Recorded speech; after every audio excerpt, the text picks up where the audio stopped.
bienvenue à cette réunion de ce dimanche 16 février ici à Sian, à Genève. Rien ne nous séparera de l'amour de l'Éternel.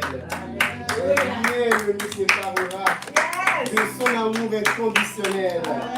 Et en lui, nous sommes chéris, nous sommes aimés. Il est tout pour nous. Alléluia. Amen.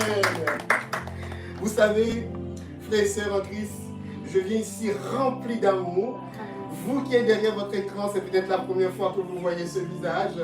Et si je suis ici, c'est parce que c'est l'amour de Christ qui m'a conduit ici.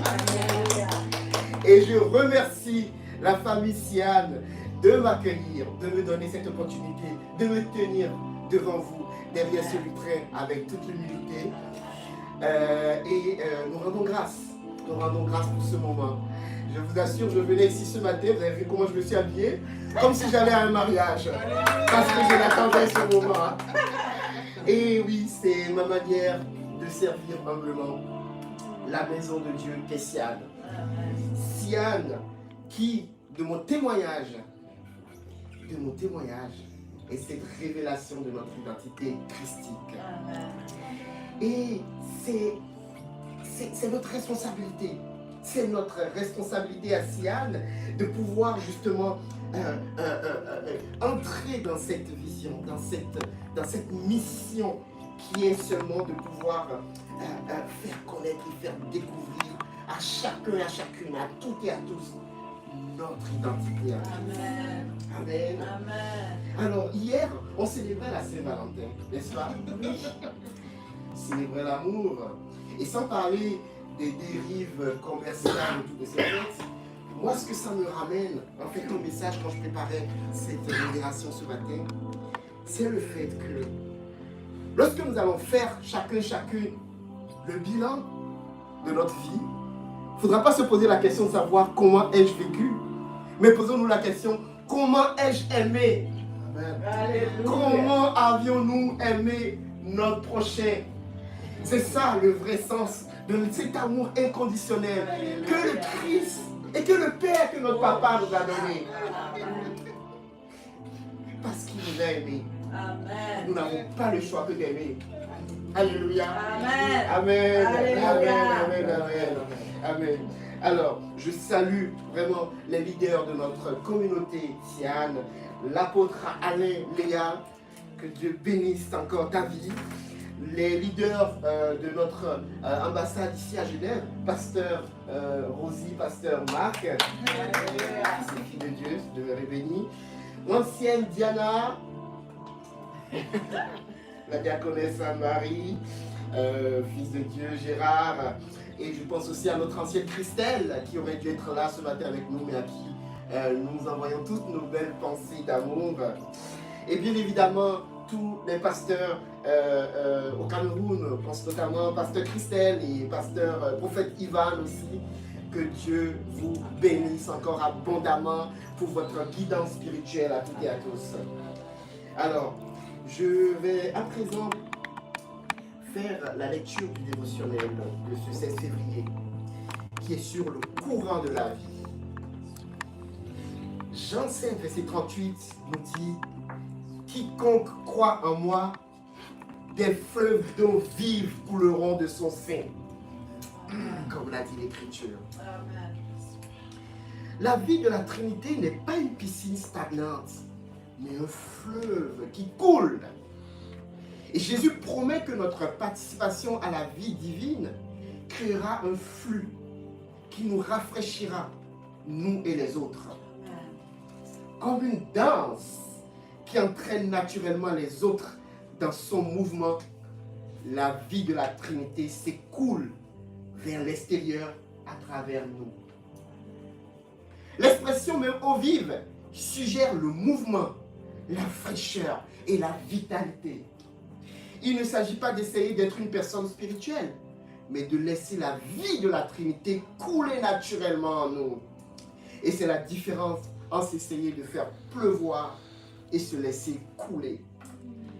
La vie chrétienne ne consiste pas à essayer d'obtenir quelque chose de Jésus, mais à ce que l'Esprit nous aide à réaliser que nous faisons déjà partie de la relation que Jésus partage avec le Père.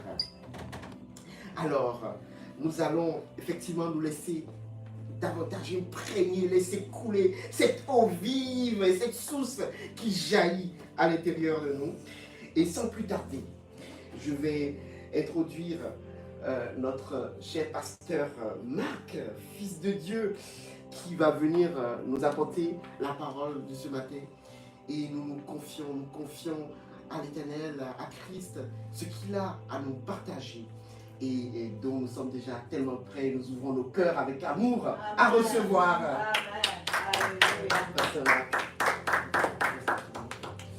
Amen, amen. Alors, très honoré, très heureux d'accueillir ce matin à cet endroit le Fils de Dieu, ce Fils de Dieu qui a présenté un peu qui est Sian, qui est le leader et les leaders qui l'ont imparti, mais qui a omis de se présenter lui-même par humilité l'honneur ou parce qu'il coulait tellement dans ce qu'il exprimait. Merci en tout cas pour ce temps de présidence ou de modération, de participation. J'aimerais vous présenter le Fils de Dieu, Destiny Godson. Yeah. Voilà.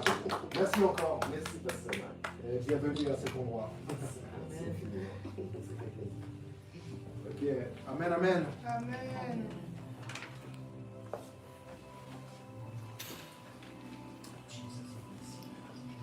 Alléluia. Amen. Nous remercions notre Père, nous rendons grâce à notre Père, le Père de notre Seigneur Jésus-Christ, notre frère, notre Seigneur, notre roi, notre Rédempteur, notre ami. Nous rendons grâce à Dieu, Père, Fils et Saint-Esprit, de nous avoir rendus libres et libres de participer à leur communion éternelle, à leur danse éternelle, à leur conversation éternelle, à leur amour réciproque et qui réciproque dans l'éternité, amour éternel. Nous rendons grâce à Dieu, notre Père, de nous avoir rendus capables par son Fils, Jésus-Christ, et dans l'Esprit Saint, rendus capables d'être héritiers de son royaume par son Fils. Père, merci pour cette grâce, merci pour ton amour, merci pour ta grâce, merci d'avoir partagé tout avec toi, ton Fils, dans l'Esprit, partager l'Esprit que tu avais toi-même placé sur ton Fils quand il est venu, rempli du Saint-Esprit, revêtu du Saint-Esprit. Merci de nous faire participer à ce revêtement, à cette identité totalement redéfinie et définie à travers le Fils, ton Fils, notre frère, de nous avoir innocentés, d'avoir fait cette œuvre incommensurable, intraduisible dans ce qu'elle est, dans ses plus longues et grandes profondeurs, mais dans laquelle tu nous fais participer et exprimer notre reconnaissance. Amen. Père, nous te disons merci. Disons merci pour la vie, cette vie pleine, entière, qui n'est pas seulement une vie dans une dimension particulière, celle de la terre, celle de l'humanité, dans notre génération. Non, cette vie qui n'a point de fin.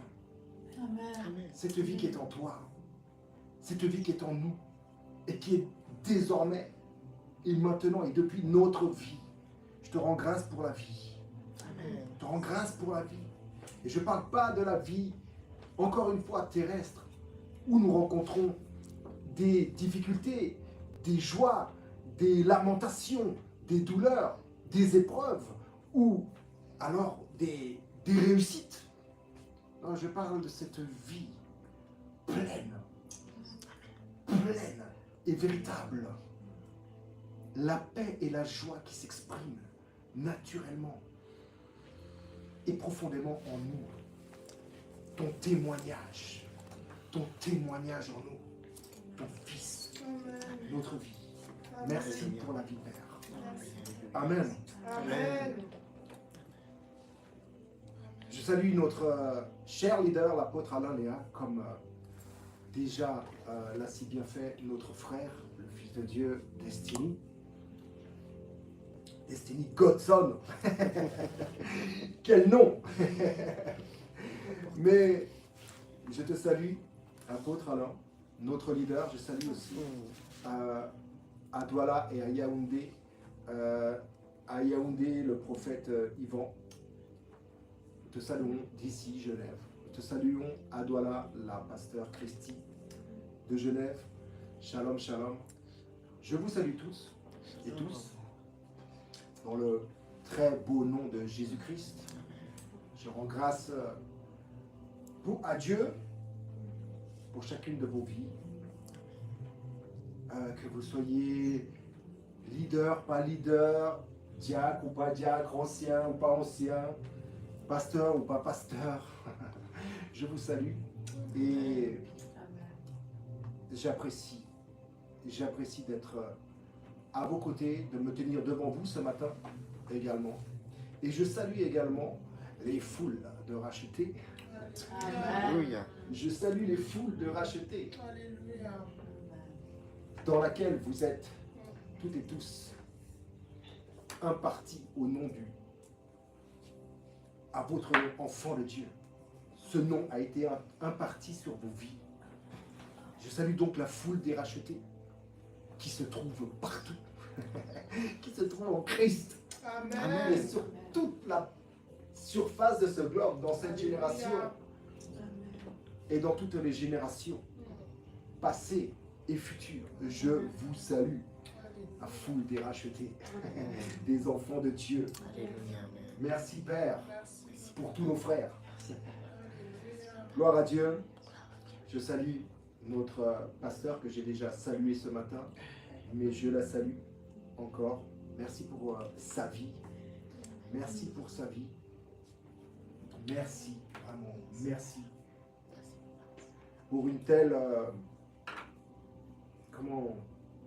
pour une telle vie de dévotion. Merci pour l'appui qu'elle est, pour la canne qu'elle est,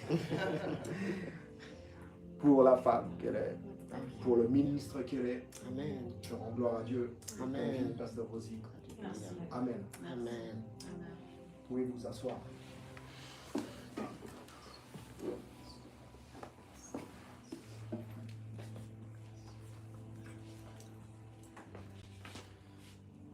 Je suis Pasteur Marc pour vous servir. Et ce soir, why not? Nous avions vu il y a 2 semaines, vers le soir, n'est-ce pas, si vous vous en souvenez. Ce n'est pas vraiment une temporalité humaine que nous pourrions définir par un temps de 24 heures. Non, vers le soir, c'est quelque chose d'éternel. Donc voilà. Je vous dis bonjour aujourd'hui.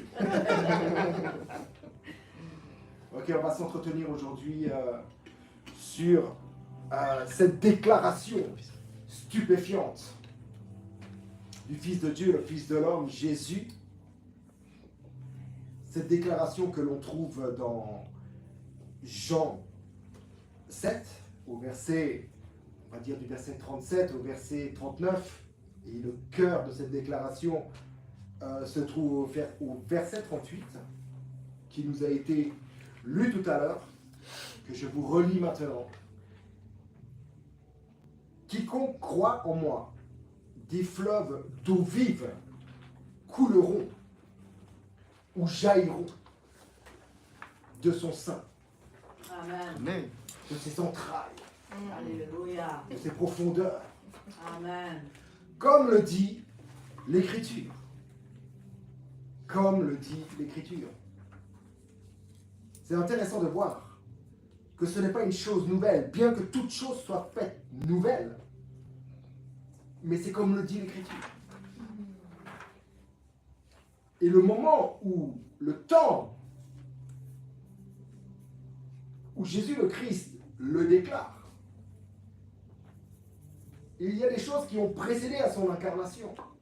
Et que ceux qui sont là, devant lesquels il se tient pour déclarer une telle déclaration, s'appuie sur les Écritures. S'appuie sur les Écritures. Quelque chose de sûr, de certain. Quiconque croit en moi, des fleuves d'eau vive couleront de son sein, comme le dit l'Écriture.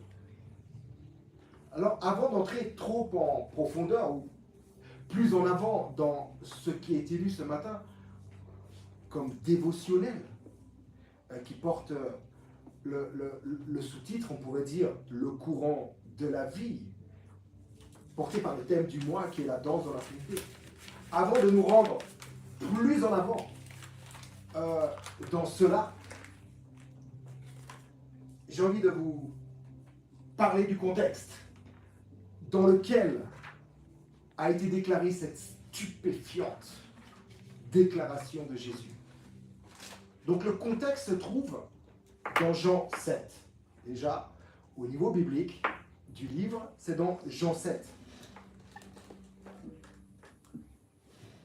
Mais Jean 7, c'est quoi? On parle de quoi? Comme la fête juive des tabernacles approchait. Voilà le premier verset. Comme la fête des tabernacles. Dans certaines versions, c'est la fête juive des tabernacles, ou la fête de Sukkot, la fête des tentes. Voilà, la fête des cabanes. C'est tout la même chose. Approchait. Oui, on était dans le temps de Sukkot. Sukkot qui est la troisième fête principale des Juifs et qui se fêtait durant une semaine, 7 jours, où tous ceux qui pouvaient venaient au temple, venaient de loin. Ceux de la dispersion revenaient au temple. Et ils le faisaient 3 fois par année. Et là, c'était pour une semaine. Et si vous regardez même dans le livre des Lévitiques, au chapitre 23, vous allez voir qu'il y a les 3 fêtes qui sont données là-bas. Je crois Deutéronome 16 aussi. Mais peu importe, les Écritures là. L'ordre, l'injonction de Dieu qui est donnée pour la fête de Sukkot, c'est de se réjouir. Vous vous réjouirez durant 7 jours devant moi. C'était une fête où il fallait se réjouir, totalement, pleinement, librement, expressément se réjouir. C'était l'injonction, une loi de Dieu, se réjouir pendant 7 jours. Connaissez-vous une loi qui nous exhorte dans le monde à nous réjouir pendant 7 jours? J'ai cherché, je n'ai pas trouvé. Donc voilà le contexte dans lequel Jésus va déclarer ce fameux verset 38 du chapitre 7 de Jean. Donc, durant les 7 jours de fête de Sukkot, plusieurs aspects de Dieu étaient célébrés. Déjà, Sukkot, c'est ce qui nous amène, Sukkot, le mot Sukkot nous amène déjà à fête des cabanes, fête des tentes, fête des tabernacles. Sukkot nous parle d'une habitation, nous parle d'une tente. Les Juifs faisaient des soukas, ce qu'on appelle des tentes. Chez eux, déjà, ils érigeaient des tentes. Et pendant 7 jours, ils allaient sous ces tentes pour manger, boire, se réjouir, prier, passer des temps en famille. Et durant la journée, ils montaient aussi au temple le matin, ils passaient aussi leur journée au temple. C'était une semaine où ils étaient au repos. C'était une semaine de vacances. Nul ne travaillait. Donc ils avaient tout le temps d'aller monter au temple le matin, après à midi, le soir, parce que la célébration durait pendant 7 jours, mais c'était 24 sur 24 en fait. Et les tentes là, les soukas, d'où on tire le mot soukot, représentaient quelque chose. Déjà, représentaient quelque chose. C'était, au fait, attendez une seconde là.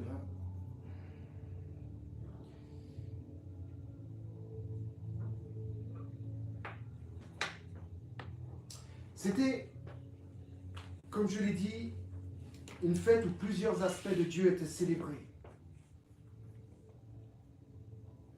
Et ce que célèbre Sukkot était le temps où le peuple d'Israël, les Israélites, les enfants d'Israël, pérégrinaient dans le désert durant 40 ans. Ils n'avaient pas d'habitation formelle. Ils allaient de lieu en lieu quand Dieu les emmenait. Dieu décidait du lieu où ils allaient se poser. Dieu décidait du temps où ils allaient voyager, trouver un autre lieu. Et Sukkot rappelle ces choses. Rappelle le temps de leur voyage à la sortie de l'Égypte. Durant 40 ans, avec le Seigneur qui les guidait. Le Seigneur qui était leur provision. Le Seigneur qui était leur providence. Qui était leur forteresse. Le Seigneur qui les guidait, qui les protégeait, qui les nourrissait, qui les gardait.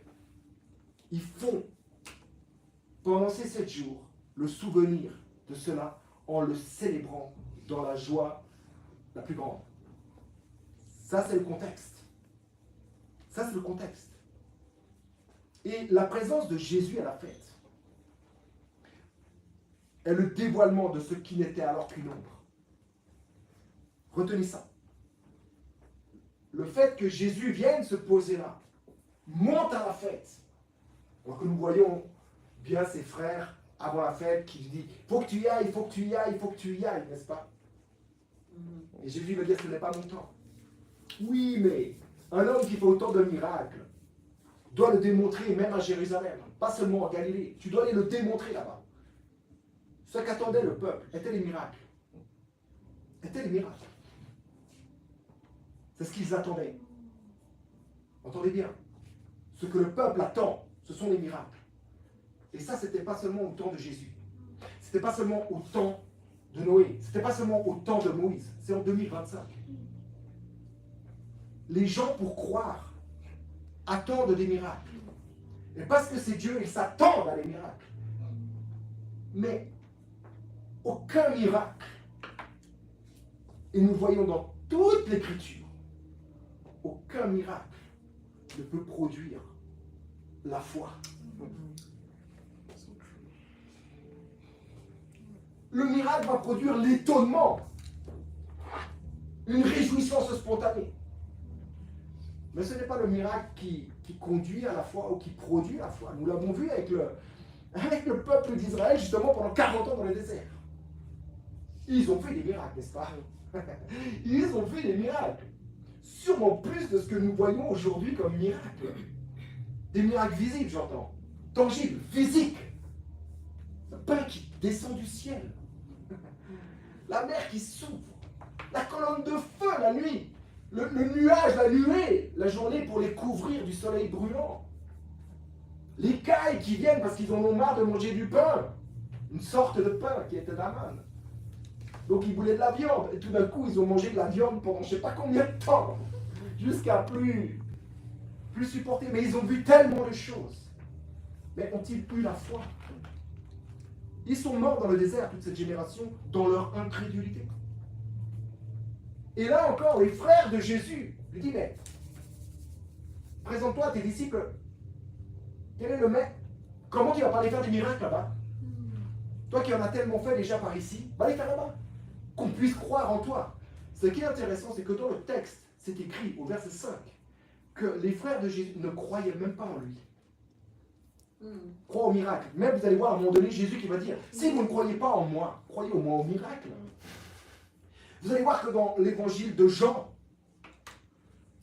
beaucoup se posent des questions. Les questions que se pose le peuple sont bien relatées dans l'évangile de Jean. Est-ce que le Messie, quand il viendra, fera-t-il autant de miracles que celui-ci? Donc il y avait quand même, on se posait beaucoup de questions. Et la présence de Jésus à la fête de Sukkot est le dévoilement même de ce qui n'était alors encore qu'une ombre des choses qui devaient être. Jésus est la réalité de cette fête. Amen. Amen. Ils font le souvenir que Dieu tabernaclait au milieu, habitait au milieu du peuple, n'est-ce pas? C'était le souvenir et la célébration. Jean 1, verset 14, nous parle d'une telle soukha, d'un tel soukot, d'un tel que ce Dieu est venu tabernacler chez les siens. Amen. Il est venu sous-côté chez les siens. Amen. Et la parole s'est faite chair et elle a dressé une tente parmi nous. Nous avons habité. On ne va pas parler du mot grec, mais le mot grec dit dresser une tente ou tabernacler au milieu de nous. Donc c'est bien,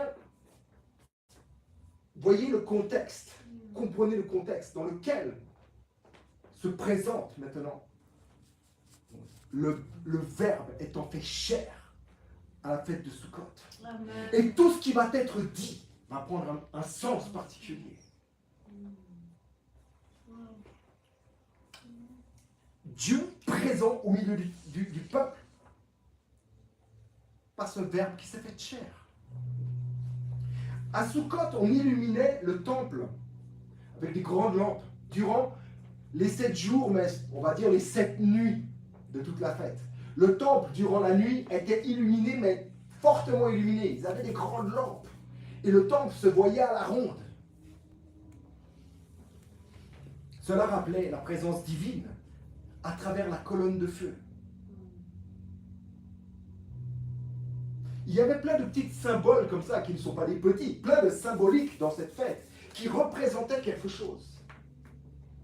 Je vous dis, le contexte est important.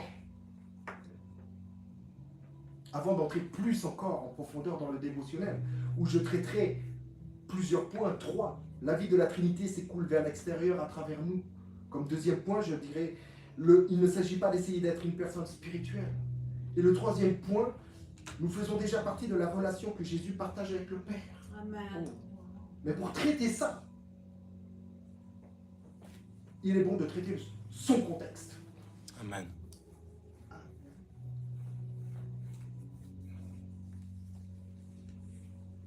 Plusieurs aspects de Dieu étaient célébrés.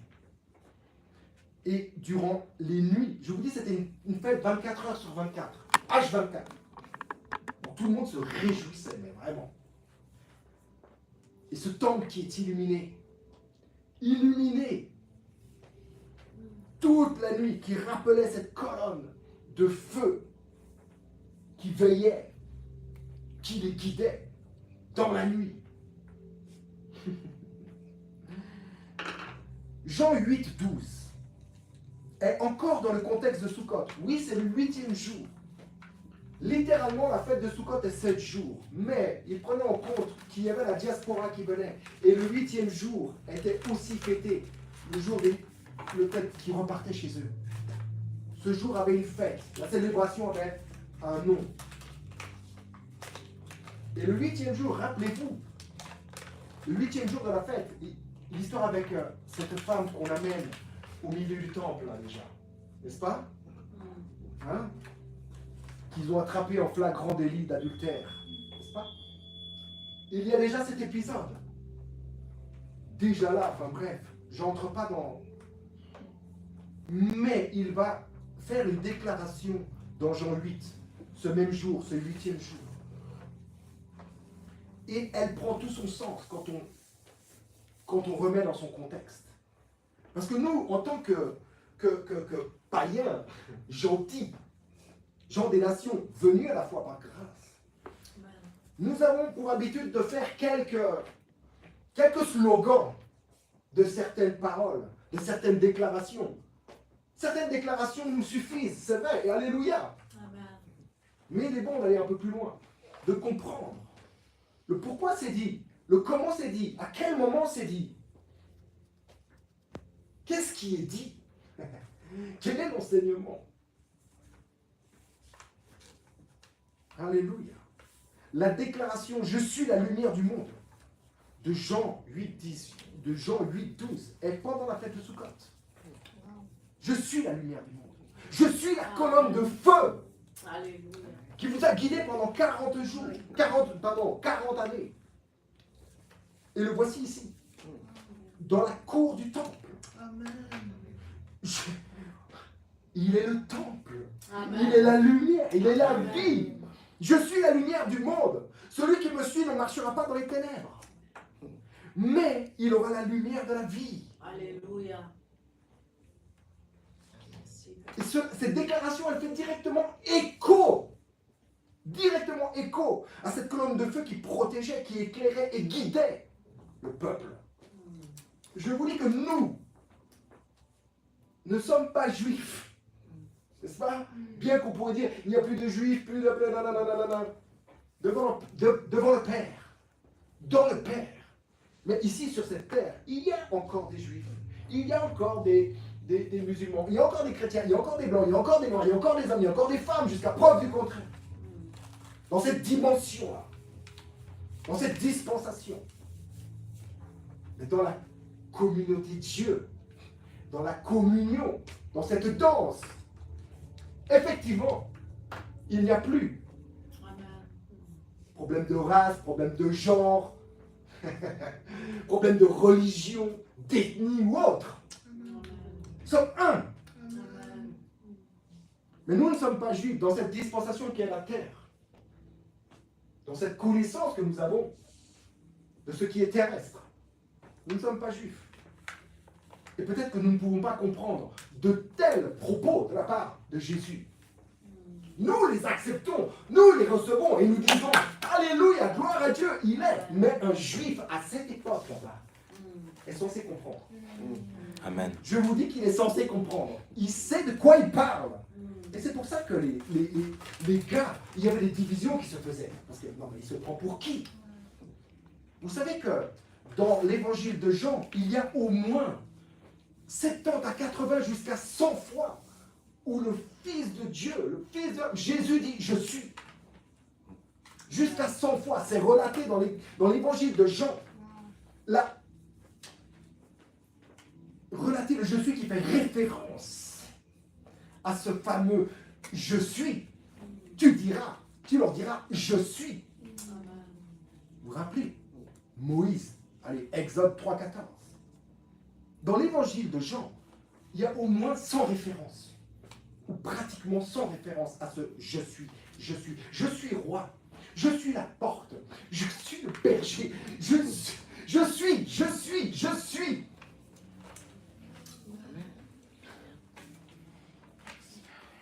C'est pour ça qu'il y avait une grande division qui se produisait lors de ces passages, lors de ces déclarations. Certains recevaient et se disaient « ouais ». Et d'autres ne pouvaient et disaient non. Et il y avait des divisions. Il y avait des discussions très animées dans le peuple de Dieu. Beaucoup le reconnaissaient comme. Mais autant le reconnaissaient comme un blasphémateur. On va en venir maintenant à notre verset de Jean 7, 38, dans son contexte. Jean 7, 37 et 38 relève que le dernier jour de la fête, Jésus, debout, cela indique une chose, plusieurs choses, mais on va dire au niveau terrestre, que tous étaient assis. Et il se lève. Au milieu de la cour du temple ou des parvis, c'est la même chose, ou dans l'enceinte du temple, a déclaré d'une voix forte que celui qui a soif vienne à moi et boive. Ce qui renvoie directement, quelque part, à Ésaïe aussi, à la parole, aux Écritures. Aux Écritures, comme le dit l'Écriture.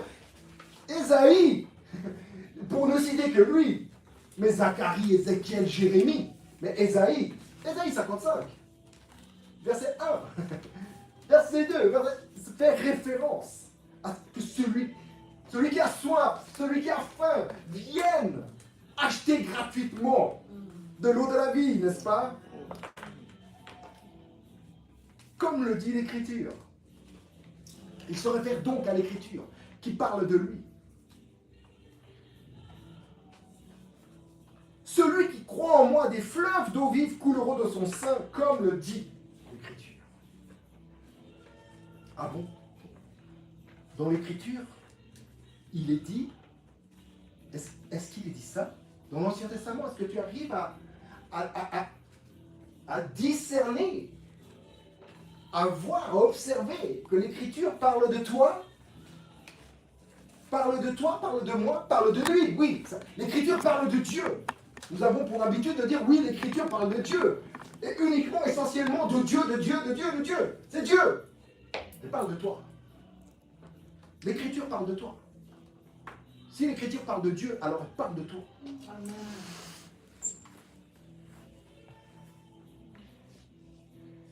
Jesus.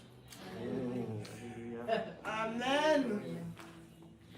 Donc cette déclaration-là, elle est faite au moment le plus solennel de la fête de Sukkot. Le dernier jour, c'est écrit le dernier jour, n'est-ce pas? Donc le 7e, pas le 8e, le 7e. Littéralement, c'était 7 jours. Et il y avait un jour en plus. Il y a toujours un jour en plus qui est le 8e jour. Alléluia. Et cette déclaration solennelle, solennelle dans le fait qu'elle l'est, mais aussi dans le temps qui est solennel et dans l'ambiance, dans l'atmosphère solennelle. C'est-à-dire qu'il n'y avait pas, il y avait un silence de mort. Parce qu'il y a quelque chose qui était en train d'être fait à ce moment-là, que nous allons voir. Et c'est la cérémonie, voilà. Cette cérémonie porte un nom. Il y a des cérémonies tous les jours. Celle-ci porte un nom. Et toutes les cérémonies de chaque jour portent un nom. Celle-ci, elle porte le nom de Nisur Amayim. Je ne vais pas m'attarder là-dessus. Mais de l'eau était mélangée à du vin et versée sur l'autel du temple, l'autel des holocaustes. Celui qui fait 2 mètres sur 2 là.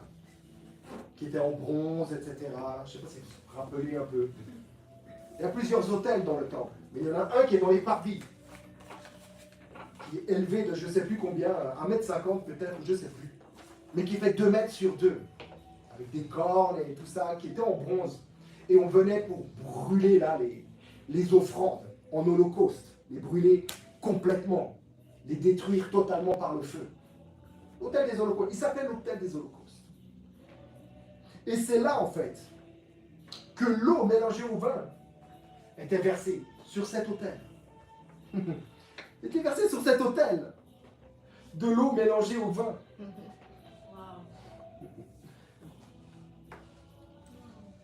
Et cela en signe de supplication, en signe de prière. Silencieuse. Ce n'est pas qu'il priait. Le fait de le faire évoquait la prière. On peut avoir des prières très silencieuses, n'est-ce pas? Et c'est ce qui était fait, c'est ce qui était pratiqué à cet endroit. Une prière, une supplication silencieuse, qui était pour la pluie et la bénédiction sur les récoltes à venir. Il ne remerciait pas Dieu de tout ce qu'il avait fait cette année. Parce que bon, Sukkot est subdivisé en plusieurs fêtes, n'est-ce pas? Il y a Yom Kippour, le grand pardon. Il y a Rosh Hashanah qui est la nouvelle année. Et il y a Sukkot. Et c'est une fête qui est subdivisée en 3. Donc en fait, ils sont en fin d'année et ils célèbrent quelque chose pour la nouvelle année. N'est-ce pas? Vous avez peut-être déjà entendu parler de Rosh Hashanah. Rosh Hashanah, Rocher, qui exprime le mot tête, déjà. Tête de l'année. Et on célèbre la tête de l'année. Qui est la tête des temps? Amen. Bref, ne pas faire trop de hébreu et rentrer trop dans les traditions. Mais je veux juste appliquer quelques principes. Exposer un peu ce qu'était la fête. Voilà. Donc, il versait cette eau sur l'autel, mélangé à du vin. Je vous donne juste une indication. Lorsque Christ en croix a poussé le dernier cri, la dernière déclaration de son vivant dans cette tente, tout est accompli. Et qu'il rend l'esprit. Et qu'il meurt. Le Romain vient là. Et lui, cela représente, la croix représente l'autel des holocaustes. Amen. Il a été détruit entièrement, totalement. Il y a un baptême par lequel je dois passer, un baptême de feu. Parle de ça. Alléluia. Combien j'ai hâte qu'il soit passé en fait.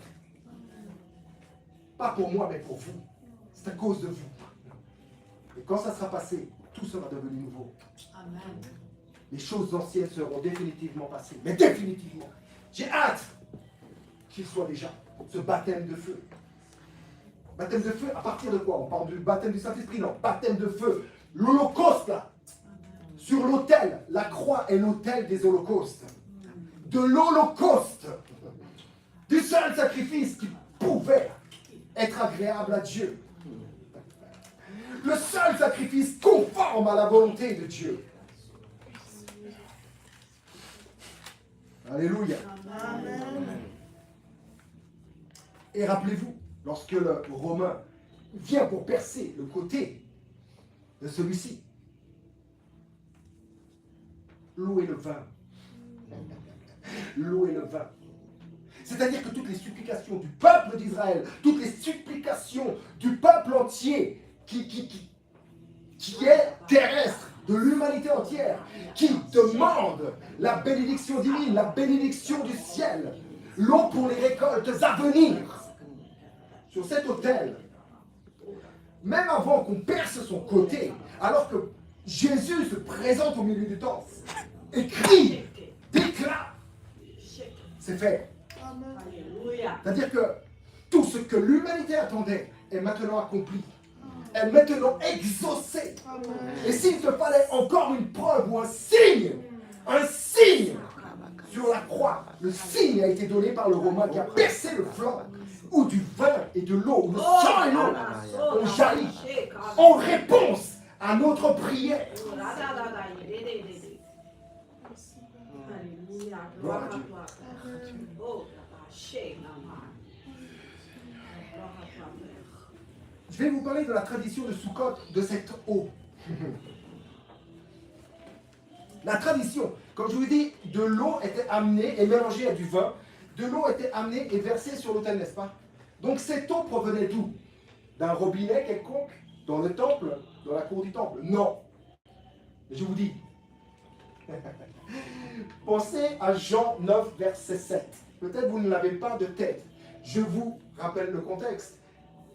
Un aveugle de naissance se tient devant Jésus. Jésus, crachant par terre, fit de la boue et l'appliqua sur les yeux et lui dit, va là-bas au bassin de Siloé, te purifier.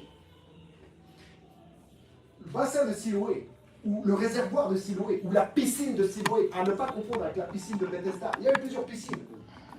Mais le bassin de Siloé, le réservoir, la piscine de Siloé, était au fait la source d'eau qui allait alimenter toutes les autres dans la ville de Jérusalem. Était la source d'eau.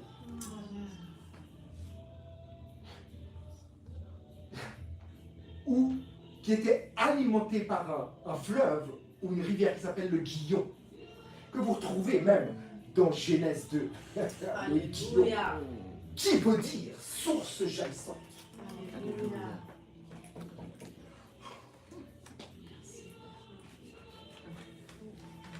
Alors le grand prêtre, à la fête de Sukkot, et pour ce temps particulier là, du dernier jour, il allait puiser de l'eau au bassin de Siloé. Et il n'y allait pas seul, il était suivi d'un cortège de personnes qui chantaient et qui dansaient joyeusement. Alléluia. La danse de la vérité.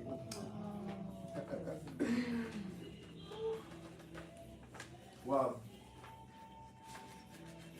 Et il remontait Et là, maintenant, il se présentait devant l'autel des holocaustes. Et tout le monde, en signe de... à genoux, on pourrait dire. On pourrait dire, ils étaient à genoux. Plus qu'assis, ils étaient à genoux. Dans une supplication.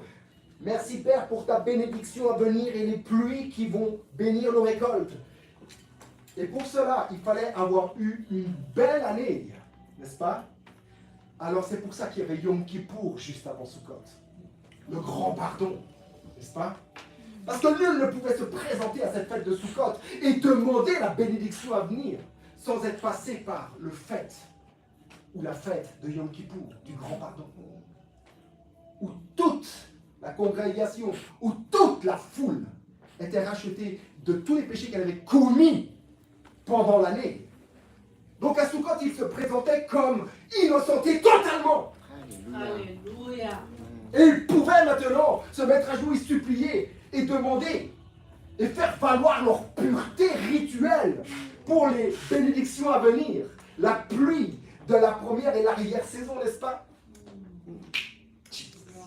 Sukkot.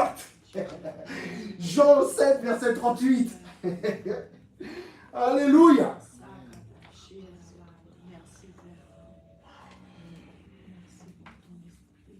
Et vous voyez bien qu'il fallait faire quelque chose pour mériter ces bénédictions. Cette bénédiction divine. Il fallait faire quelque chose. On était dans cette économie de la performance.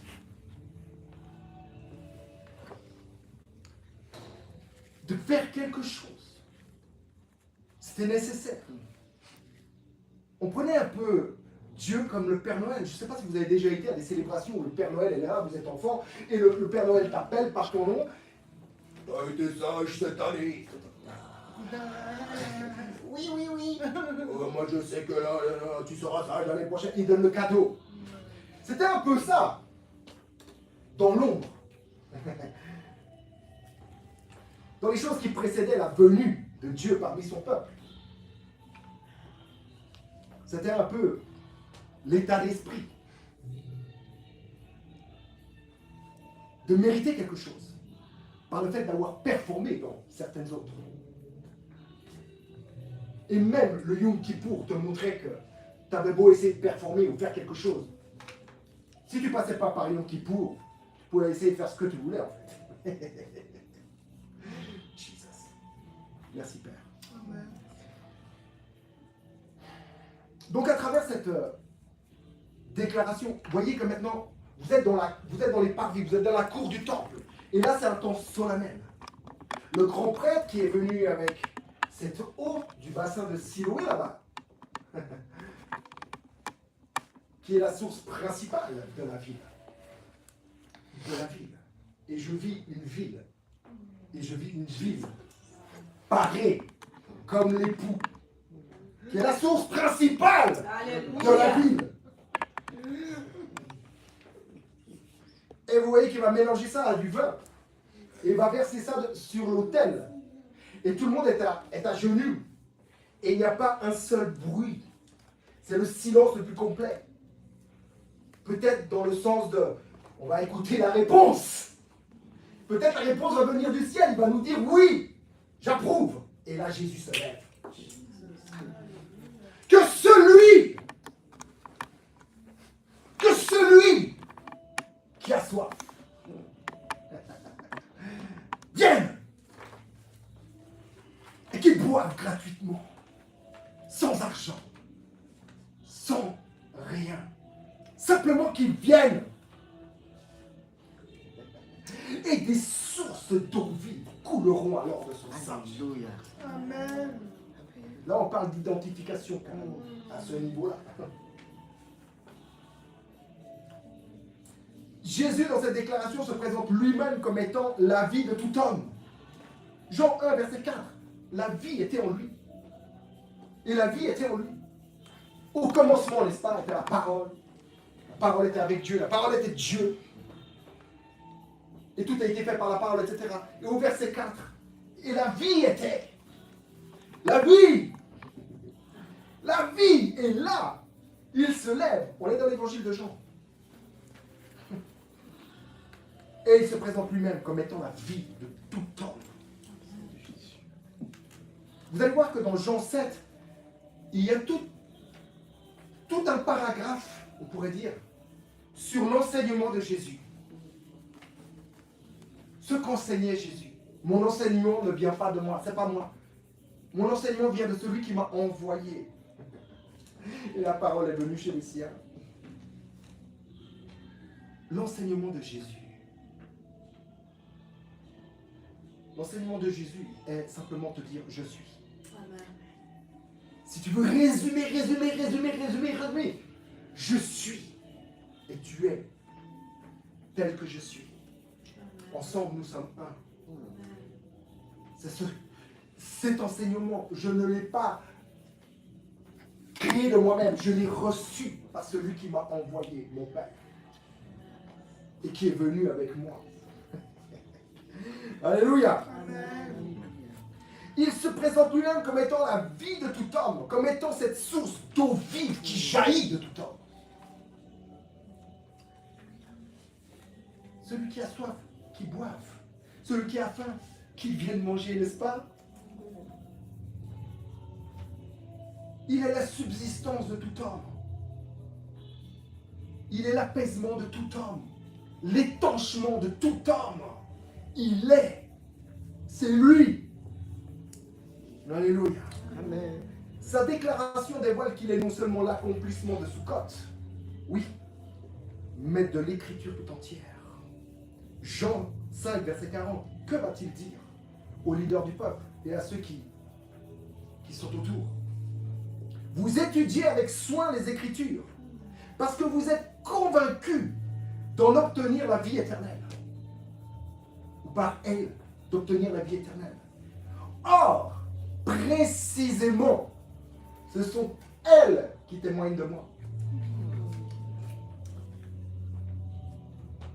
Par le fait d'étudier ces Écritures, il pensait obtenir la vie éternelle. Et maintenant, il se tient devant et dit, hey, je suis la parole que vous étudiez. Je suis la parole vivante maintenant qui me tient devant vous.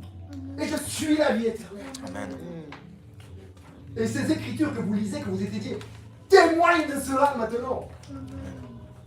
Et voyez maintenant, voyez que toutes choses sont devenues nouvelles, n'est-ce pas? Alléluia. Alors oui, la vie de la Trinité s'écoule vers l'extérieur, à travers nous. Amen.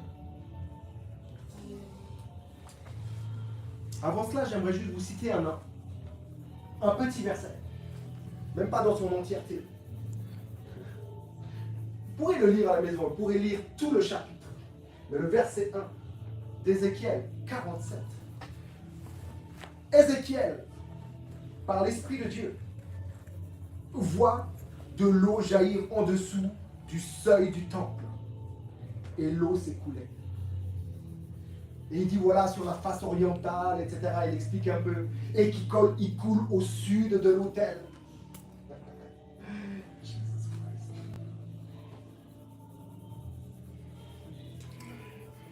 Mais ces gens connaissaient ces versets ou ces passages, des prophéties, des images prophétiques. Ils connaissaient parfaitement, par cœur, ces images prophétiques données par les prophètes. Et maintenant, celui qui est la parole des prophètes, celui qui est la définition même de toutes ces prophètes et de la prophétie, et qui définit toute prophétie et tous les prophètes, se tient et rappelle ce fameux passage d'Ézéchiel 47. L'eau qui jaillit. Je suis l'eau qui jaillit du milieu du temple. Et qui coule là vers l'autel.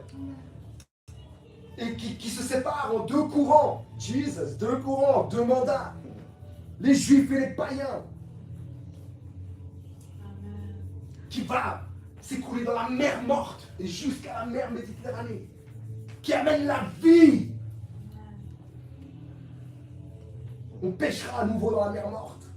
Allez lire Ézéchiel 47. C'est édifiant. Dans le contexte de Sukkot.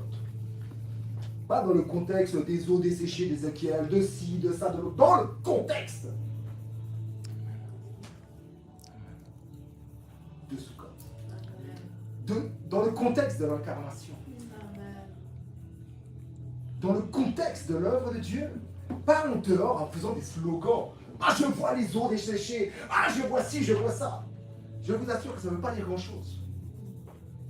Ce sont des slogans qui nous font du bien.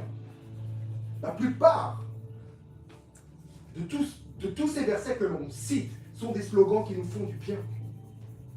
N'oubliez pas que ces versets que l'on cite sont des déclarations de celui qui est la vie et qui déclare qu'il est lui-même la vie de tout homme. Qu'il est lui-même la source jaillissante de vie de tout homme. Qu'il est lui-même le pain et la subsistance de tout homme. Lui qui est le roi de tout homme, qui est le Seigneur de tout homme. Et qui se tient devant le peuple et qui le déclare et qui l'annonce comme un accomplissement futur mais très proche. Alléluia. Amen. Donc la vie de la Trinité s'écoule vers l'extérieur à travers nous.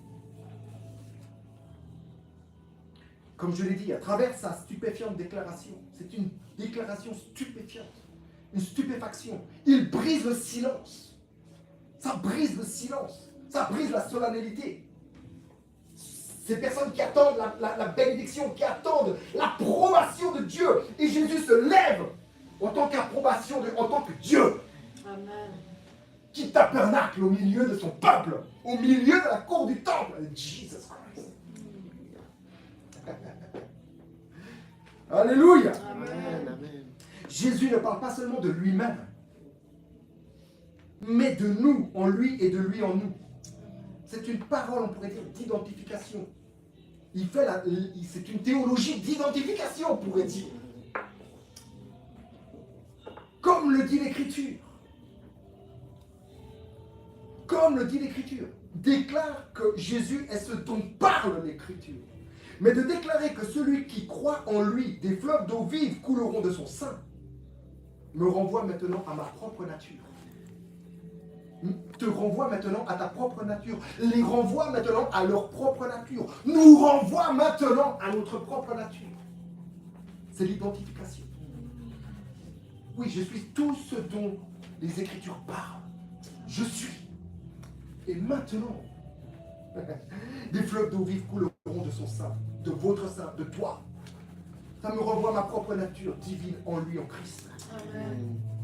Pourquoi le verbe couler est au futur, couleront?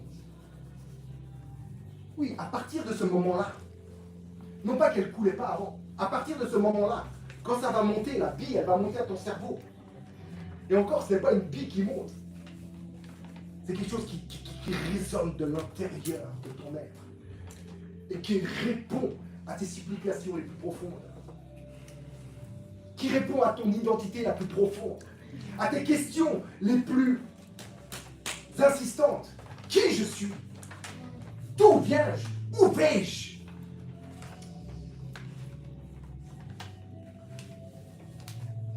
Pour participer ou couler, il faut la révélation.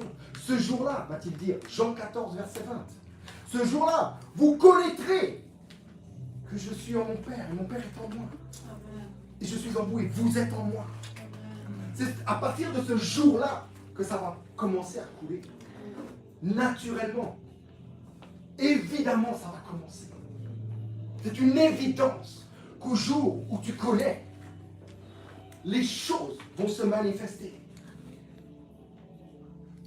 Cette connaissance qui va monter est ce qui va rendre tangible ton identité. Ta réelle identité, ta vraie identité. Celle que tu n'as pas eu toi-même à te faire, à te monter, à te créer. Mais celle qu'il est venu réinitialiser, on pourrait dire. Alléluia. Jésus nous révèle une vérité spirituelle profonde. Celle que l'identité du croyant, on va en venir au croyant, est associée à celle du Christ, à lui-même. L'incarnation du Verbe est l'enseignement même. L'incarnation du Verbe, lorsqu'il s'incarne, lorsque même Marie reçoit l'annonce, c'est l'enseignement même de l'union mystique entre l'homme et le divin. C'est l'enseignement même. Jésus est l'enseignement même Jésus qui se tient. Là, dans ta Bible, là, ce que tu peux en lire, en comprendre, en savoir. Rien qu'au niveau. Jésus qui se tient. Et maintenant, dans ce contexte de Sukkot, réamené, c'est l'enseignement même de l'union mystique entre l'homme et le divin. Mon enseignement, va-t-il dire, ne vient pas de moi, mais de celui qui m'a envoyé. Et celui qui m'a envoyé est même avec moi. Il est en moi. Je suis en lui. Le Père et moi, nous sommes un. Alors pourquoi ne s'agit-il pas d'essayer d'être une personne spirituelle? Le dévotionnel nous dit, ce n'est pas d'être une personne spirituelle. Ce n'est pas le fait d'essayer. Pourquoi? Parce que l'eau vive est cette vie spirituelle en nous. Amen. En mouvement. Elle est en mouvement. Comme le dévotionnel dit, elle n'est pas stagnante. Vous avez vu? Le dévotionnel parle d'une piscine qui n'est pas stagnante, n'est-ce pas?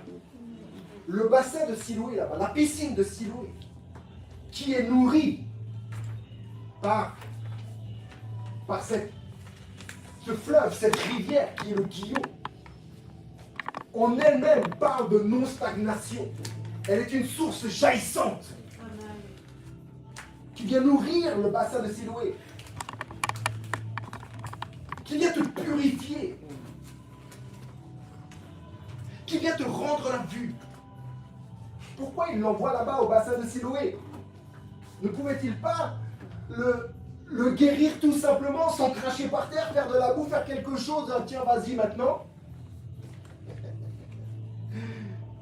Le mandat, rendre la vue aux aveugles.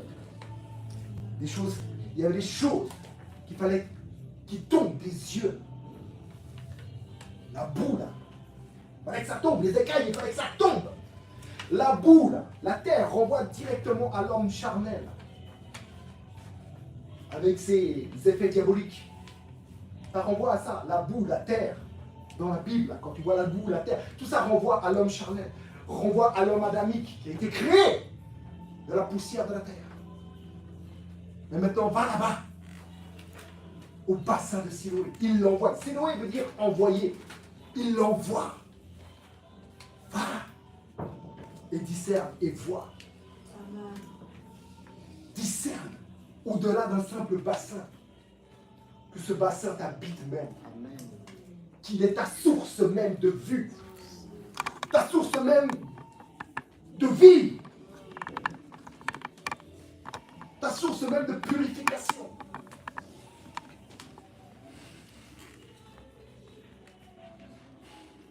L'eau vive est le Saint-Esprit. Au verset 39, c'est le commentaire de Jean, n'est-ce pas? Il disait ça en vue du Saint-Esprit qui devait venir, n'est-ce pas? L'eau vive est l'annonce de ce qui va être très bientôt, de ce qui va venir très bientôt, l'autre Paraclétos. L'eau vive est le Saint-Esprit qui fait jaillir la vie de la Trinité du cœur de l'âme du croyant. C'est le Saint-Esprit qui est en mouvement en toi, qui te fait bouillir, qui te fait bouillonner, qui fait jaillir cette vie de la Trinité, qui te fait danser dans la Trinité. Il est ce mouvement dans lequel il t'emmène danser au cœur de l'âme, entend dans l'être le plus profond de toi, du croyant.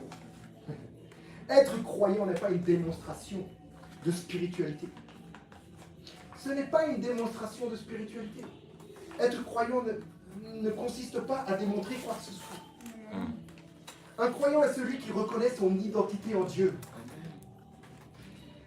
Jean 1,12 dit quoi? À ceux qui l'ont accueilli, ceux qui l'ont reconnu, ils sont devenus quoi? Enfants de Dieu. Il leur a donné le pouvoir, quelque chose, une force pour reconnaître leur identité. Pour reconnaître que oui, ils le sont. Depuis, ils le sont, mais maintenant, je le découvre. Alors, être croyant n'est pas je crois en Dieu ci, en Dieu ça, je crois au Saint-Esprit, je crois aussi, je crois en ça. Oui, c'est bien beau. Ça va. Mais je vous dis que ceux qui ont plus de 33 millions de dieux, les hindous, croient aussi en 33 millions de dieux. Je vous dis que notre Dieu, le Dieu, l'Éternel, est un Dieu d'identification, d'adoption, de filiation. Ce n'est pas un Dieu qui est de loin. C'est un Dieu qui est plus près même que ton prochain souffle, que le prochain battement de ton cœur. Il ne peut pas être plus près encore. Il est en toi, tu es en lui. Il s'est identifié totalement. Est un Dieu d'identification, de filiation, je vous dis, d'adoption, de célébration. Un Dieu qui te célèbre toi, avant que tu n'ailles à le célébrer toi. Avant que tu n'ailles à le célébrer lui. Le fait qu'il te célèbre vient résonner à l'intérieur de fait, fait écho à qui tu es, son fils, et te fait célébrer qu'il est ton Père. Amen. Voici Dieu. Amen. Et être croyant, c'est pas croire en Dieu, parce que je crois en Dieu. C'est reconnaître quelque chose en Dieu. Ma filiation, mon identité. Reconnaître sa véritable nature en vérité. Un esprit dans un corps. Alléluia. Vous- regardez l'identification selon Ésaïe 12, verset 3. 7:38. Vous puiserez avec joie de l'eau aux sources du salut. Vous puiserez avec joie de l'eau aux sources du salut. Amen. À partir de où? À partir du bassin de Siloé? Dans l'ombre, oui, c'était comme ça. Rappelez-vous, Colossiens 2, versets 16 et 17. Il est dit que personne ne vous ennuie avec des choses rituelles et religieuses, n'est-ce pas? Des jours, des fêtes, des lunes, donc des nouveaux mois, le manger, le boire. Parce que tout cela n'était que l'ombre des choses à venir et que je vous dis que la réalité de ces choses sont en Christ. Amen. Jesus. Alléluia. Vous puiserez avec joie de l'eau aux sources du salut. Ces choses sont en Christ. Et Christ est en nous. Et nous sommes en Christ. Et nous puisons plus. Maintenant, nous n'avons plus un grand prêtre terrestre à aller puiser à Siloé là-bas. Pour une cérémonie particulière et une tradition spéciale. Non. Nous avons un tel grand prêtre en qui tu peux puiser. Alléluia. En qui est le puits même. Déboucher les puits là. Déboucher les puits. Je te dis que le puits est débouché depuis. Le puits c'est Jésus. L'eau c'est Jésus. L'eau vive c'est Jésus. Ce qui jaillit c'est Jésus. Et ce qui sort de toi c'est Jésus même. Ce qui jaillit de toi, ces sources d'eau vive, c'est Jésus que tu offres au monde. Amen. Que tu révèles au monde. Vous puiserez avec joie de l'eau aux sources du salut. Or, nous n'avons pas reçu l'esprit du monde, dit l'apôtre Paul, n'est-ce pas? Mais l'esprit qui vient de Dieu. L'esprit qui vient de Dieu. L'esprit qui vient de Dieu, afin de connaître les bienfaits que Dieu nous a donnés par sa grâce. Que nous faut-il connaître de ses bienfaits? Que nous faut-il connaître de sa grâce alors? Ésaïe 66, verset 1. Quelle maison pourriez-vous me bâtir? Quelle maison pourriez-vous me bâtir? Quel lieu de repos me donneriez-vous pour demeure? Pour sous-côté avec vous là. Alléluia. Que nous faut-il connaître? Que nous faut-il connaître? C'était la question d'Ésaïe, qui est une question rhétorique, en vérité. Parce qu'Ésaïe, dans ses visions, dans ses rêves, dans ce qu'il entendait et était instruit de Dieu par l'Esprit, voyait l'incarnation, voyait l'identification, voyait l'adoption, voyait cette célébration attendue et célébrée déjà de loin. Et célébrée dans l'éternité. des éternités avec cette foule de rachetés, avec la même pensée, les mêmes yeux, le même cœur, qui auront tous répondu au mandat. Ce mandat qui est venu pour rendre la vie aux aveugles, afin que tout œil le voie. Afin que tout œil le voie. Il renvoie où là-bas, au bassin de Siloé, il le renvoie là-bas, afin que ses yeux voient maintenant. Dans le miroir même de cette eau-là, pas stagnante, mais le miroir, il se voyait lui-même dans les profondeurs même de Dieu. Sukkot symbolisait la présence de Dieu, la provision divine, la joie messianique et l'espérance du royaume à venir. Christ, entrant dans le monde, a déclaré une chose. Et ça, c'était pas à Sukkot. C'est en entrant dans le monde, a déclaré une chose. Qu'est-ce qu'il a déclaré? Oh Dieu, tu m'as formé un corps. Tu m'as formé un corps. Jésus n'a pas essayé d'être le Fils de Dieu ou le Fils de l'homme. Je vous dis ici le point numéro 2 que je vous ai annoncé, qui est sur le dévotionnel. Pourquoi ne s'agit-il pas d'essayer d'être une personne spirituelle? Parce que Jésus n'a pas essayé de l'être. Il n'a pas essayé d'être Fils de Dieu. Voyez-moi être tenté au désert, comme on dit là, comme c'est écrit. Il n'a pas essayé. S'il avait essayé, il serait tombé. Comme Adam, en essayant d'être ce qu'il est déjà, en pensant qu'il sera autre chose. Être spirituel ou enfant de Dieu n'est pas essayer de le devenir. Tu ne deviens pas ce que tu es déjà. Amen. Amen. Dans le sens très clair, je n'essaye pas de devenir Marc Tissot. Je le suis. Et qui me dira le contraire? Hey. Jésus n'a pas essayé d'être le Fils de Dieu, ni le Fils de l'homme. Il n'a pas essayé, il est. Je suis. Plus de 80 fois dans l'évangile de Jean, je suis. Et il s'identifie lui-même à Dieu et il identifie directement en tant que Fils de l'homme ton identité à celle de Dieu. Amen. Tel il est, tel nous sommes, dans ce monde. Alléluia. Jean 8, 42, ce que dit Jésus. C'est de Dieu que je suis sorti et que je viens. Il n'a pas essayé d'être ce qu'il était. Il sait qui il est. C'est de Dieu que je suis sorti et de qui je viens. Et de plus, je retourne à lui et je vous envoie l'autre Parakletos, l'autre membre de la famille. Le Parakletos, oui, elle est défendeur, mais aussi, si tu vas plus en avant, plus en profondeur, c'est un membre de la même famille qui a l'autorité de cette famille, du chef de famille, qui est lui-même chef de famille.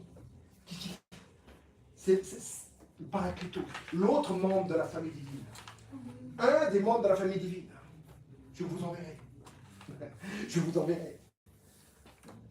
Afin que vous puissiez de même, vous-même, partager cette filiation. Amen. À partir de ces membres qui demeurera en vous et qui nous fera demeurer, et mon fils et moi, dans ce corps. Oh Dieu, tu m'as fait un corps afin de demeurer dans ce corps éternellement. Alléluia. Être croyant, c'est croire en ça. À ta filiation. À ta filiation. À ta filiation. À ton adoption. À ton identité et à ton identification. Quant au fait d'être fils de Dieu. Être appelé enfant de Dieu. Héritier de Dieu. Co-héritier avec ton frère, avec ton Seigneur, avec ton roi. C'est pas essayer d'être ce que tu es déjà. C'est pas parce que tu as 12, pas parce que tu n'as pas 12 paroles de connaissance à la journée, que tu n'es pas spirituel ou pas enfant de Dieu. Ce n'est pas parce que tu n'as jamais imposé tes mains sur personne et guéri personne, que tu n'es pas un enfant de Dieu, que l'onction n'est pas sur toi, que tu vas devoir aller chercher un homme de Dieu pour avoir cette onction pour guérir. Je te dis que l'onction de celui, Jesus, Vous avez reçu l'onction de Jésus-Christ. La sainte onction est en vous. Amen. Parce qu'il est en vous. Amen. Amen. Tu n'as pas besoin de courir les églises, les hommes de Dieu, pour sortir de là avec des seaux d'onction de je ne sais qui, de je ne sais quoi. Tu baignes dans l'onction même. Celle dont le Fils de Dieu, le Fils de l'homme, était revêtu. Amen. Tu es revêtu de même. Amen. Tu n'as rien à prouver à qui que ce soit. D'abord, pas à toi-même. Parce que ça, c'est souvent le cas. Avant de le prouver aux autres, on essaye de se le prouver à soi-même. Je suis fils de Dieu, je dois démontrer, je dois être, je dois me comporter comme un fils de Dieu, etc. C'est quoi le comportement d'un fils de Dieu? J'ai envie de dire, le prédicateur de tout à l'heure, le fils de Dieu, Destiny, nous a dit ce que c'est. C'est aimer. Quelle aura été ta vie? Comment auras-tu vécu, a-t-il dit? C'est pas ça. C'est comment auras-tu aimé? Comment auras-tu participé à l'amour de Dieu déversé dans ton cœur par le Saint-Esprit? L'onction là. L'onction de Dieu est amour. Déversé par l'amour. Pour l'amour. À cause de l'amour. Par grâce. Nous faisons déjà partie de la relation que Jésus partage avec le Père. Tu n'as rien à faire pour. Tu n'as rien à faire pour. L'Esprit nous permet de discerner que le Père et le Fils demeurent en nous. Jean 14, verset 23. Jean 14, verset 23. 26 au verset 26, il t'explique maintenant comment. Mais Jean 14, 23. Celui qui m'aime. Alors là, tu penses qu'il va falloir aimer. Ah, il faut que je l'aime. Parce que si je ne l'aime pas, ils ne vont pas venir demeurer. Tu te trompes. C'est juste mal exprimé par toutes nos traductions et par tout le processus de traduction qu'est passé les premiers textes. Celui qui m'aime. Hé! Celui qui m'aime. Celui qui a conscience qu'il a été aimé, va maintenant peut-être réciproquer un tout petit peu. Faut-il encore qu'il ait conscience et confiance? Amen. Mais si tu vas vers le gars et tu dis tu dois aimer, le gars il va perdre confiance. Tu dois. Mais tout ça à la poubelle. C'est l'esprit qui nous permet de comprendre que Dieu n'a pas d'adresse. D'autres adresses, comme l'a exprimé Ésaïe 66:1.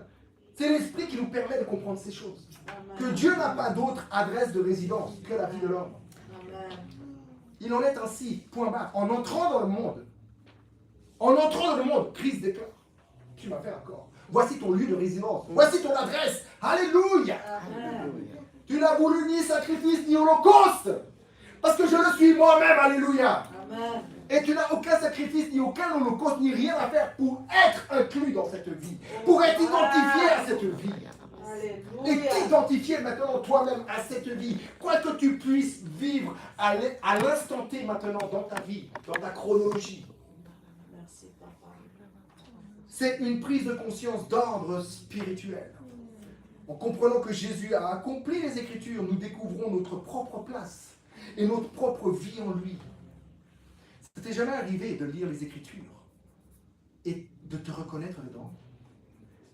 Elle parle de moi. Mais dis donc, ça parle de moi. Hey! Waouh!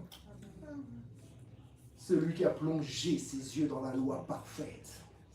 C'est Christ la loi parfaite. Mais par les Écritures, elles te sont,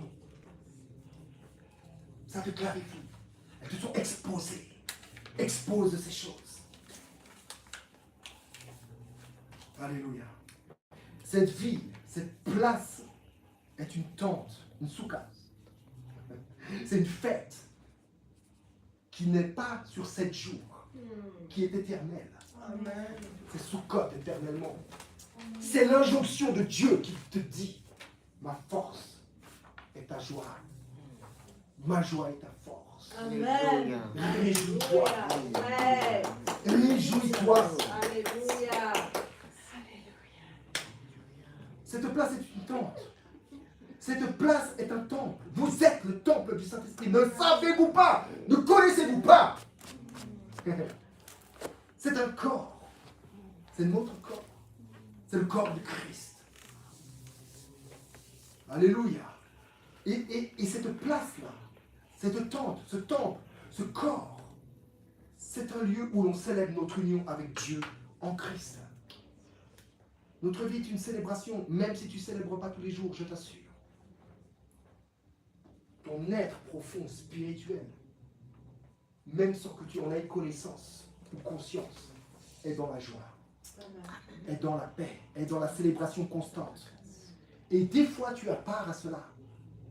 Tout d'un coup, tu as des révélations, tu as des certitudes, ça devient une évidence. Ce n'est pas tous les jours, ce n'est pas toutes les heures, ce n'est pas toutes les minutes. Mais cela n'enlève en rien de qui tu es en vérité et ce que tu es en train de faire à cet instant T dans ton être profond, au cœur de ton âme. Ce qui est en train d'être, pas joué, mais célébré. Oui, joué comme symphonie, afin de pouvoir danser. Je vous ai déjà dit, j'aime pas trop danser.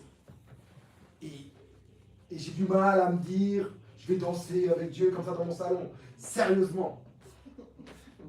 Je vais me fatiguer. Mais je sais le mouvement qu'il y a en moi. Amen. J'en ai conscience. Si ce n'est une petite part, j'en ai conscience. Ce qui me permet de me, quelque part, me tenir en tant qu'homme et déclarer ce que je déclare. De croire ce en quoi je crois. De vivre ce que je vis. En bien, en mal. Mais ce que je vis. La certitude, l'assurance. Le fait d'avoir abandonné toute espèce d'illusion et de pensée religieuse.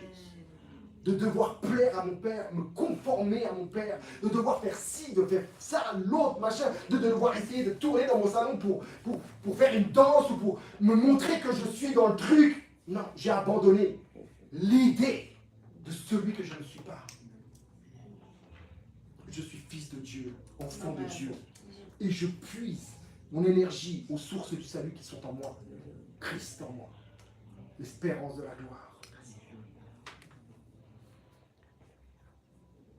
Chacun est invité à prendre pleinement cette place. À saisir qu'il est dans la place.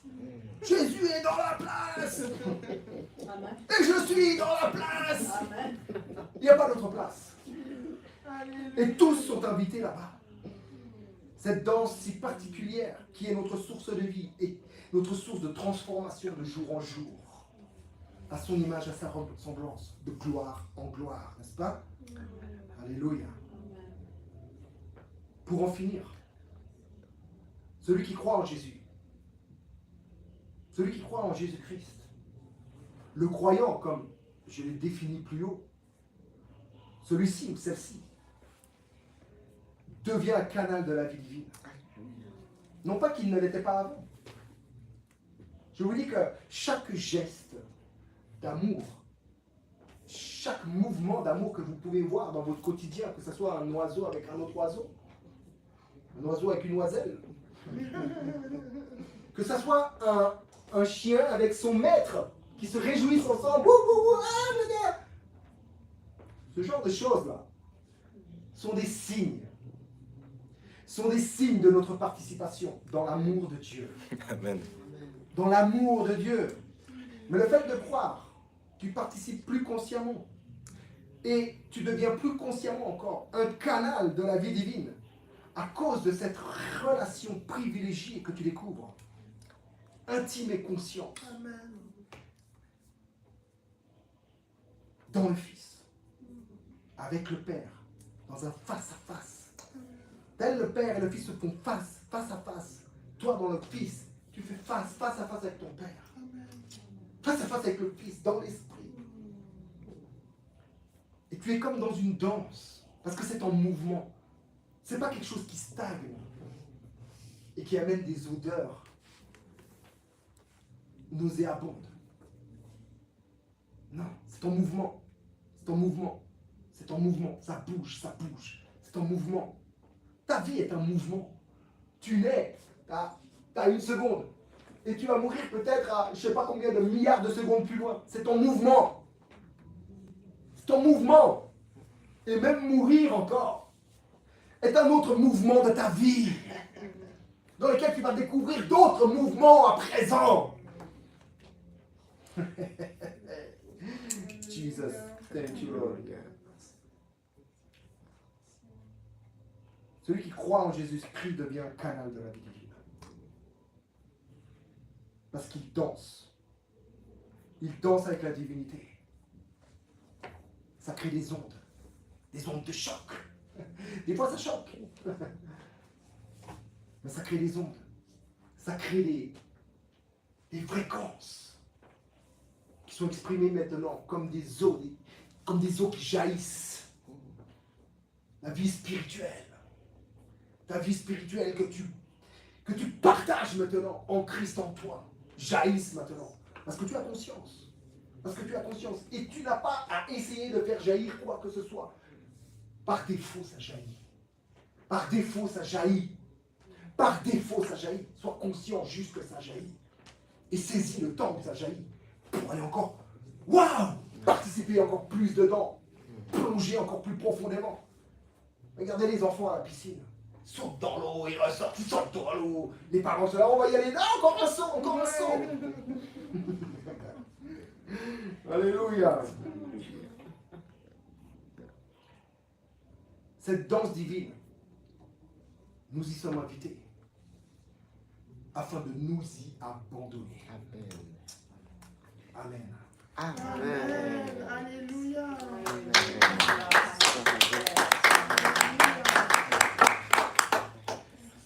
Seigneur Jésus, merci de nous avoir inclus dans ce flux. Alléluia. Merci de nous avoir inclus dans le flot, dans le flux de ta vie.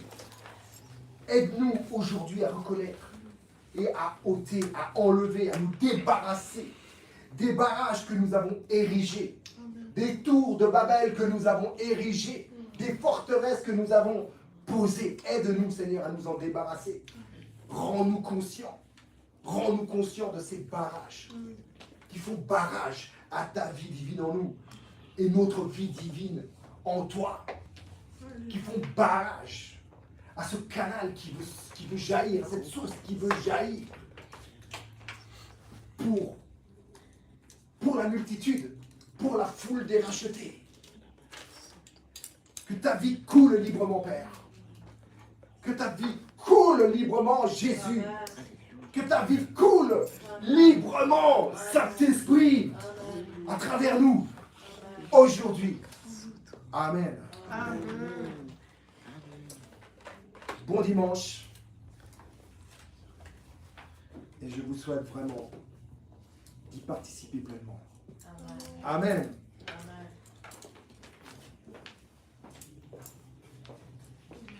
Amen, amen, amen. Wow, merci Pasteur Marc, alléluia. Quelle grâce d'être à Christ dans toutes les nations pour recevoir ce message rafraîchissant. Pasteur Marc, nous te bénissons encore et nous te remercions infiniment pour ce message qui inspire, à puiser dans la source de la vie éternelle que Jésus nous offre. Et vous savez, quand Pasteur Marc nous apportait cette parole, je ne pouvais pas m'empêcher de voir à ce moment, et je ne sais pas si toi qui es derrière ton écran ou si vous ici, vous allez vous voir dans cette image, je voyais le jet d'eau, un jet d'eau comme le puissant jet d'eau de Genève, face à un petit pommeau de douche. Vous voyez le petit pommeau de douche avec le petit trou là. Et là, le Seigneur qui nous dit, mais vous voyez, ce n'est pas un pommeau de douche que vous avez à l'intérieur de vous, c'est un puissant jet d'eau. C'est cette source que j'ai mis en vous et à laquelle vous devez vous connecter. N'allez pas chercher à l'extérieur, n'allez pas aller contempler d'autres oasis, de petits oasis d'eau. La source d'eau, cette vie spirituelle abondante, débordante, elle est en nous. C'est le message qui nous a été apporté aujourd'hui et dans lequel nous devions simplement par un processus d'identification, d'adoption, de filiation, nous reconnaître la vie de Christ qui est en nous et nous qui sommes en Christ. Amen, alléluia. Oh, gloire à Dieu pour ce partage. et tout ce que ça symbolise en nous comme transformation, promesse de la transformation intérieure, de la vie spirituelle qui non seulement coule, mais jaillit de notre relation avec le Christ. Et c'est cette relation que frères et sœurs en Christ, nous vous invitons à chérir. Alors, sans plus tarder, quelques annonces. Vous savez, nous aurions l'immense honneur de vivre notre conférence annuelle avec notre apôtre et leader Alain Léa. Et donc cette conférence aura lieu du 1er mars au 6 avril 2025 sur le thème « La liberté de performance ». Grâce aux performances, hein, c'est la question. Alors, nous aurons aussi, vous le savez, le mois de mars va être un mois où nous allons célébrer la femme, nos sœurs en Christ. Et donc, nous aurions la joie de vivre la première édition de la conférence pour les femmes sur le thème « Identité et objectif, embrassez votre conception divine ». Et ça aura lieu le 8 mars. Prenez le rendez-vous de 11h à 17h. Allée des Nénuphars, 9 Châtelaine. Alors, nous aurions aussi l'immense honneur et joie de vivre la 2e édition de Proskuneo, ce face-à-face et ce rendez-vous qui va nous être donné du 15 au 16 mars, veillée de prière, de contemplation, de louange et d'adoration. Prenez date et mettez ça à vos agendas à ne pas manquer. Et puis, nous aurons évidemment le programme habituel de nos réunions avec la prière matinale du lundi au vendredi à partir de 6h. C'est sur Telegram chaque matin. Et puis, nous aurons le culte le jeudi à 19h30. Et nous nous retrouverons ici, certainement, le dimanche dès midi et quart. Donc, nous sommes au 124 rue de Chancy à Onès. Alors, nous vous invitons à nous rejoindre, à participer à cette vie divine qui jaillit en abondance en nous. Et c'est à Christ dans toutes les nations que ça se passe. Fils et filles de Dieu, frères et sœurs en Christ, nous vous souhaitons un très agréable dimanche, une très bonne fin de semaine et une bonne semaine à venir. Amen. Amen.